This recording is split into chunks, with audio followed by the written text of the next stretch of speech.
சிவபெருமான் கொண்டான்னு சொன்னா உலகத்துல கையில அதான் இருக்கு. ஆமா, வேக்கத்தானே செய்யும். அனல் வெக்க தாங்க முடியாம என்ன செய்ய ஏது செய்யும் தெரியாம துள்ளிக்கிட்டு தான் வாராரு. நமக்கே இருக்க முடியல ஒரு குத்து சாட்டதுக்கு. ஆமா, சரி. அந்த கைலாசத்திலே பார்வதி அம்மாள், பார்வதா தேவியானவள், அதாவது பொன்முகில் நதி என்ற ஒரு நதி. சரி. அந்த நதியில பார்வதி மட்டும்தான் தினந்தோறும் நீராடணும். ஓ, பார்வதா தேவி மட்டும்தான் தினந்தோறும் நீராடி கொண்டு குளித்து கொண்டு வருவது. வேற யாரும் போய் குளிக்க கூடாது. சரி. அன்னைக்கு ஒரு நாள் யாரோ தெரிந்தோ தெரியாமலோ அந்த பொன்முகில் நதியில போய் நீராடிட்டாங்க. இதை அறிந்தாள் அம்மை பார்வதா தேவியானவள், இன்னைக்குல இருந்து யாராவது என்னை தவிர இந்த பொன்முகில் நதியிலே வந்து நீராடினால், பொன்முகில் நதியிலே நீராடினால், ஆணாக வந்து நீராடினா பெண்ணாக மாறிடுவார், பெண் வந்து நீராடினால் ஆணாக மாறுவார் என்று ஒரு சாபத்தை விட்டார். பார்வதா தேவி சாபத்தை பத்தியா? ஆணாக வந்து தண்ணியில நீராடினான்னு சொன்னா அந்த மாதிரி பெண்ணாக மாறிடுவாங்க. பெண்ணாக அந்த பெண் போய் தண்ணியில குளித்தான்னு சொன்னா ஆணாக மாறிடுவாங்க அப்படிங்கிற ஒரு சாபம். பார்வதி எதுக்கு விட்டுருக்கா? நம்மளை தவிர வேற யாரும் இந்த ஆறுல நீராடக்கூடாது என்று, நீராடக்கூடாது என்று. சரி. ஆனா இதை பார்க்கிறார் நாரதர் மகாமுனிவர். நாரதா, அம்மா ஏ பார்வதி, ஐயா நீங்க சொன்னது சரிதான். சரி, இந்த நதியில ஆண் வந்து நீராடினா பெண்ணாக மாறுவார் என்று சொல்லி, பெண்ணாக நீராடினா ஆணாக மாறுவார். ஒருவேளை உங்கள் கணவன் சிவபெருமானே வந்து நீராடினா அவரும் பெண்ணாங்கெல்லாம் மாறுவாரு. பெண்ணு பெண்ணுக்கு என்னதான் செய்ய போறீங்க? பொண்டாட்டியும் பொண்டாட்டி இருந்தா என்ன ஆகுறது? அப்படித்தான் இருக்குது உலகத்துல. பெண்ணு பெண்ணும் கூட்டிட்டு போறான். அப்படி அதெல்லாம் போயாச்சியா? அது விட்டு சாப்பிடும். உடனே பார்வதி அம்மா கொடுத்த சாபத்தை மீண்டும் மாத்துகிறான். சீசன்லாம் முடிஞ்சது. உங்க சீசன்லாம்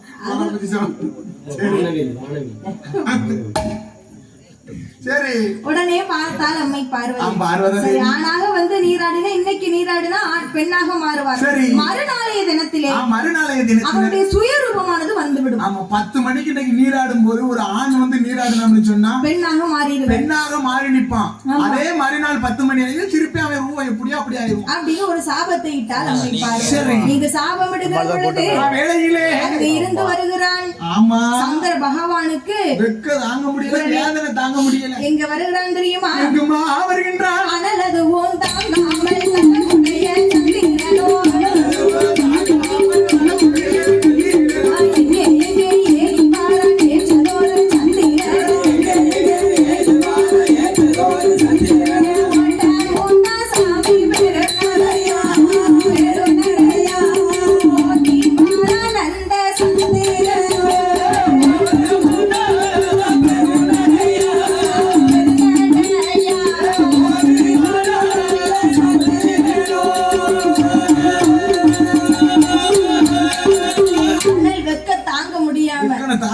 வெக்கையில் இருக்கும்போது நம்ம என்ன தேடுவோம்? தண்ணீரைத்தான் தேடுவோம். அனல் வெக்க தாங்க முடியாம அப்படியே ஓடோடி வரக்கூடிய நேரத்துல சாதாரணமா வெக்கம் தான் தாங்க முடியாது, இதுல அனல் வெக்கமா தேடுது. ஆமா, உடனே அங்க இருக்கக்கூடிய ஒரு பொன்முகில் நதியை கண்டார் இந்த சந்திர பகவான்.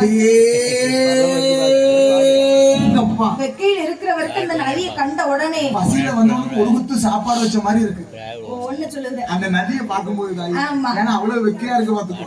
நதியை பார்த்தோன்னா என்ன தோணும்? உள்ள உளுந்து குளிக்கலாம், உள்ள குதிக்கணும்னு தோணும். இந்த சந்திரனுக்கு தெரியாது உள்ள போய் குதிச்சா பெண்ணாக மாறுவோம் என்று சந்திரனுக்கு தெரியாதல்லவா. உடனே அந்த பொன்முகில் நதியிலே ஒரு நோட்டீஸாவது எழுதி விட்டிருக்கணும். பார்வதி எழுதி விட்டிருக்கணும், நதியில் வராதீர்கள், ஆணை குளித்தீன்னு சொன்னா பெண்ணாக மாறுவீர்கள், பெண் குளித்தீன்னு சொன்னா ஆணாக மாறுவீர்கள். ஒரு தகவல் இல்லாத நதியில ஆனா இவரே அனல் வெக்க தாங்க முடியாம வருகிறார். உடனே அந்த பொன்முகில் நதியிலே குதித்துட்டு வெளியில வாராரு. வெளியில வந்து பார்த்தா அந்த சந்திரன் ஒரு பெண்ணாக மாறி நிற்கிறார். பெண்ணுனா சாதாரண பெண் இல்ல, வீட்டு பெண்ணு கிடையாது, எங்க வீட்டு பெண்ணு கிடையாது, பேர் அழகு. அடேங்கப்பா, சம்சாரம் கிடையாது, யான் சம்சாரம் கிடையாது, அவ்வளவு அழகியா. அவ சம்சாரம் இருக்கல கலந்தடக்க மாதிரி. என்ன ஒரு அழகு! அடேங்கப்பா, கண்ண ஒரு சரவணா ஸ்டோர் கிண்ண மாதிரி. அவங்களுக்கு பின்னால அவ சம்சாரம் இருக்காங்க. அதான் மூக்கு வந்து பிளாக் பாரட் கேக் மாதிரி. பிளாக் பாரட் கேக் பாருங்க. ஆனா அவ சம்சாரம் அப்படி கிடையாதா, நல்ல பணந்தூர் மாதிரி. எங்க மாமா சம்சாரம் எங்க அத்தை மாதிரி ஒரு மத்துக்கும் பணந்தூர் மாதிரி இருக்கா பாத்துக்கோ. எங்க மாமா வீட்டுக்கு போனேன்னு உள்ளுக்கு போயிட்டு வந்துட்டீங்களா, சம்பளம் எவ்வளவு கொடுத்தாங்க, தலைக்கு மூத்தோட தாலி கட்டி வச்சிருக்காரு. அவங்க மேல தண்ணி பிடிச்சிட்டு சரி. உடனே பார்த்தார் சந்திர பகவான் தண்ணீரில இருந்து வெளியில வரும்போது ஒரு பெண்ணாக மாறி நிற்கிறார். அந்த இடத்துக்கு நாரதர் வந்து பார்க்கிறார். நாராயணா நாராயணா, அடடே இந்த வனத்துல இப்படி ஒரு பெண்ணா? பெண்ணா? இங்கேயும் காணாத அழகு. இப்பேற்பட்ட பெண்ணை நான் உலகில் கண்டதே இல்லை. இந்த புளிய மர தோப்புக்குள்ள தென்னை மர தோப்புக்குள்ள இப்பேற்பட்ட பெண்ணா? Wow, beautiful. நாரதர் சொல்லுவாரியா? சரி. உடனே நாரதர் மாமுனிவர் அந்த பெண்ணை பார்த்த உடனே பொழுது மேருவ பருவ சத்தா சாகரம் பரப்பி உள்ள பூலோகத்தில் படிப்பேன்.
இந்த வனத்துல இப்படி ஒரு பெண்ணை இதுவரை நாம பார்த்தது. ஆமா, என் கண்காங்க இவ்வளவு அழகான பெண்ணை நான் கலியுகத்தில் பார்த்தது. இந்த நாரதரோட வேலை இந்த பெண்ணை பார்த்த உடனே அவருக்கு சும்மா இருக்கணும்னு தோணல. தோணிக்கிட்டே இருக்கு. நாரதருக்கு ஒரு வேலையை 2 வீடா மாத்தணும். ஒரு வீட 2 வீடா மாத்தணும். இழுத்து விட்டு கூத்து பாக்குறதா அந்த நாரதர் மகாமுனிவருடைய வேலை. சரி.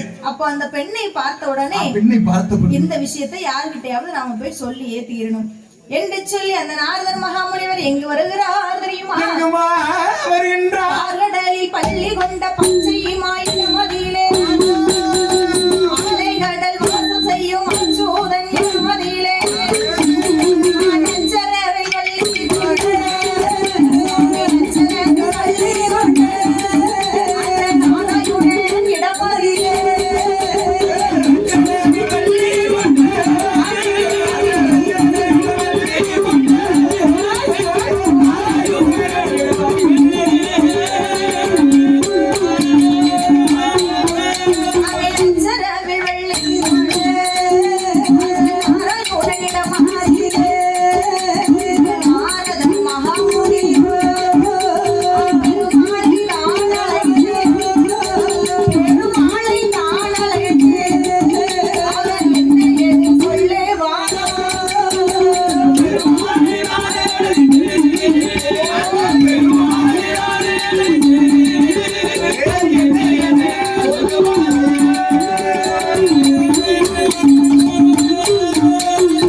யாரிடமாவது சொல்ல வேண்டுமே, இல்லை என்று சொன்னால் நமக்கு போர் அடிக்குமே என்று சொல்லி திருப்பார் கடலிலே இருக்கிறாரே என் பெருமாள் கோபால கண்ணன் நாராயணன் நவநீத கிருஷ்ணன். என் பெருமாள் மாயவன் கோபால கண்ணன் சூஸ்பொரி வியாபாரி.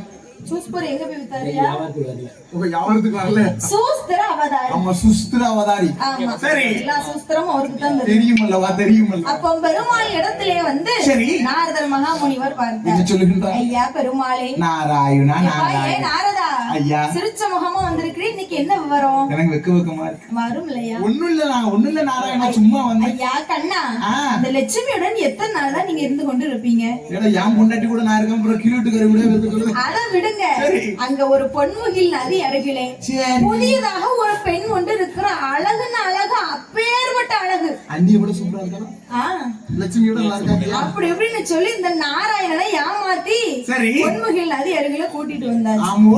இந்த பெருமாளே ஒரு பெண்ணாசை பிடிச்சவரா இருக்கணும். ஏன்னா ஆனா பிறந்தாலே கண்டிப்பா பெண்ணாசை இருக்கும். ஒண்ணு பெண்ணுக்கு அடிமையா இருக்கணும், இல்லன்னு சொன்னா மதுவுக்கு அடிமையா இருக்கணும், இல்லன்னா மாதுவுக்கு அடிமையா இருக்கணும். ஒண்ணு மதுக்கு அடிமையா இருக்கணும், இல்ல மாதுக்கு அடிமையா இருக்கும். மதுனா குடிப்பழக்கம். மாதுனா பியாய் அடிச்சுமையா. ஓ, பியாய் அடிச்சுமையா. மாமியாவுக்காக அடிமையா இருக்கும். அவ செய்யும் போது மாமியாவுக்கு அடிமையா இருந்தா ஒரு இல்ல. மதுனா ஒண்ணு குடிக்கு அடிமையா இருக்கும், மாதுன்னு சொன்னா இல்லனா பெண்ணுக்கு அடிமையா இருக்கும். ஓ, பெண்ணுக்கு அடிமையா இருக்கு. ரெண்டுக்கு அடிமையா இல்லாத உலகத்துல இருந்தே வேஸ்ட். பூமி பாரத்துல இருந்து எதுக்கு தாயி? நீ எதுக்கு அடிமை? நம்ம கதையா தம்பி நாராயண சாமியை கும்பிடுறவங்க. நாராயணன். அப்ப சூதுக்கு அடிமையா இருப்பீங்க. இருந்தாலும் இருக்கலாம். உடனே இந்த பெருமாள் வார்த்தார். பொன்முகில் நதி அருகில் இருக்கக்கூடிய சந்திரன் தான் பெண்ணாக இருக்கிறார் என்று பெருமாளுக்கு தெரியும். தெரியவில்லை. பெருமாளுக்கும் தெரியாது.